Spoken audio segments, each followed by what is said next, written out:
నంద్యాల జిల్లా శ్రీశైలం నియోజకవర్గంలో రెండవ అతిపెద్ద పట్టణం వెలుగోడు. సుమారు 40,000 జనాభా కలిగిన మేజర్ గ్రామ పంచాయతీ. ఇంచుమించు ఆత్మకూరు జనాభాతో దగ్గరగా ఉంటుంది వెలుగోడు జనాభా. కానీ వెలుగోడు బస్టాండ్లో కనీస సౌకర్యాలు కూడా అందుబాటులో లేకపోవడం ఆశ్చర్యం కలిగిస్తూ ఉంటుంది. జిల్లా కేంద్రమైన నంద్యాల నుండి శ్రీశైలం వెళ్లాలంటే వెలుగోడు మీదుగానే వెళ్ళాలి. నిత్యం వేలాది మంది ప్రయాణికులు వెలుగోడు మీదుగా ప్రయాణిస్తూ ఉంటారు. ప్రతి 15 నిమిషాలకు ఒక బస్సు వెలుగోడు బస్టాండ్ నుండి బయలుదేరుతుంది. ఇంత రద్దీగా ఉన్నప్పటికీ కనీస సౌకర్యాలకు ఈ బస్టాండ్ నోచుకోలేదు. వర్షం వస్తే ప్రయాణికుల సంగతి దేవుడికెరుక. బస్సులు నీళ్ల గుంతల్లోనే నిలబెడతారు. బస్టాండులో నిలబడే వర్షపు నీరు వారాల తరబడి అలాగే ఉంటుంది. ఇక మరుగుదొడ్ల నిర్వహణ సరిగా లేకపోవడంతో ప్రయాణికులు తీవ్ర ఇబ్బందులు ఎదుర్కొంటున్నారు. మహిళలకు కనీసం మూత్రశాలలు కూడా అందుబాటులో లేవు. తెల్లవారుజామున 4:30 నుండి రాత్రి 11 గంటల వరకు ఇక్కడ బస్సులు తిరుగుతూనే ఉంటాయి. కొన్ని సర్వీసులు ఇక్కడే నైట్ హాల్ట్ ఉంటాయి. 2 ఆర్టీసీ బస్సులు, మరో 2 ప్రైవేటు బస్సులు వెలుగోడు నుండి హైదరాబాదుకు నేరుగా సేవలు అందిస్తున్నాయి. పాత బస్ షెల్టర్ ఒకటి ఉన్నప్పటికీ అది నిర్వహణ లేక జంతువులకు ఆవాసంగా మారింది. ఈ బస్టాండ్ గురించి వివరణ అడగడానికి గాను ఆత్మకూరు ఆర్టీసీ డిపో మేనేజర్ను సివిక్ వాయిస్ పలుమార్లు కలవడానికి ప్రయత్నించినప్పటికీ ఆయన అందుబాటులోకి రాలేదు. బస్టాండులో కనీసం గుంతలు పూడ్పించి మరుగుదొడ్లను ఏర్పాటు చేయాలని ప్రజలు కోరుతున్నారు. ఈ బస్ స్టాప్లో చాలా ఇబ్బందికరంగా ఉంది. లేడీస్ కింద పడడం లేయడం ఈ వానకు చాలా ఆందోళనగా ఉంది పరిస్థితి. ఇట్లా మీరు పైన మేనేజర్లు వండుకొని పట్టించుకోకపోతే ఎట్టా? ఈ బస్ స్టాండ్లో మంది చాలా పిల్లలు పెద్దలు బస్సులు ఎక్కడానికి కూడా అవకాశం లేదు. చాలా ఇంజన్ వరకు వస్తున్నాయి నీళ్లు బస్సులకు.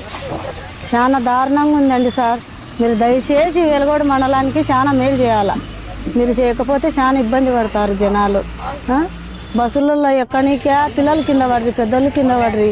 ఈ రోడ్డు మీద నుంచి అంతా వేసినారు కానీ ఏం లాభం లేదు. ఇదంతా కొంచెం దయచేసి మీరు ఆర్టీసీ అధికారులు చర్య తీసుకుంటే బాగుంటుంది. వెలుగోడు ఆర్టీసీ బస్ స్టాండు కనీస అవసరాలకు నోచుకోవడం లేదు. కనీసం బస్సు దిగితే కాలు ఎక్కడ పెట్టాలన్నా అన్న పరిస్థితి భయాందోళనకు గురవుతూ ఉన్నారు. ఇక్కడ చాలామంది లేడీస్ కూడా 2-3 తూర్లు కింద పడినటువంటి పరిస్థితి సార్. ఈ సమస్యను పరిష్కరించాలని గతంలో అనేక సార్లు మేము పత్రికా రూపకంగా అలాగే ఎమ్మెల్యేల దృష్టికి అలాగే కలెక్టర్ దృష్టికి కూడా తీసుకొని పోవడం జరిగింది. కాకపోతే రీసెంట్గా ఇప్పుడు ఈ అధిక వర్షాలు పడడంతో డిఎం గారికి ప్రతిరోజు మేము ఫోన్ చేసి ఈ విషయాన్ని తెలియజేస్తూ ఉన్నాము. కాకపోతే ఇంతవరకు నిమ్మకు నీరెత్తినటువంటి విధంగా ప్రభుత్వము అధికారులు ప్రవర్తిస్తున్నారు.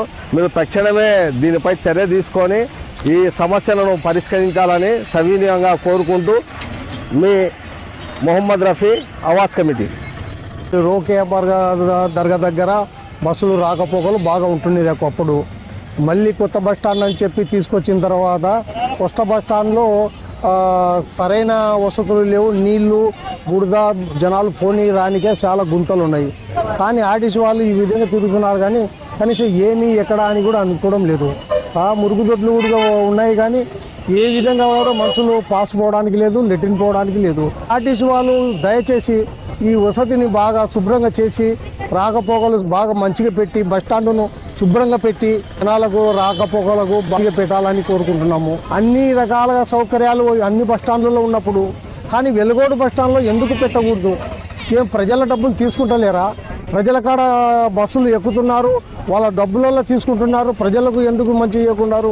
బురదలు దిగి బురదల బట్టలు నాటుకొని ఏ విధంగా అంటే ఆ విధంగా ఇబ్బందులు పడిపోతున్నారు. దయచేసి దీనివల్ల ప్రజల మీద దృష్టి పెట్టి మంచి చేయాలని కోరుతున్నాను.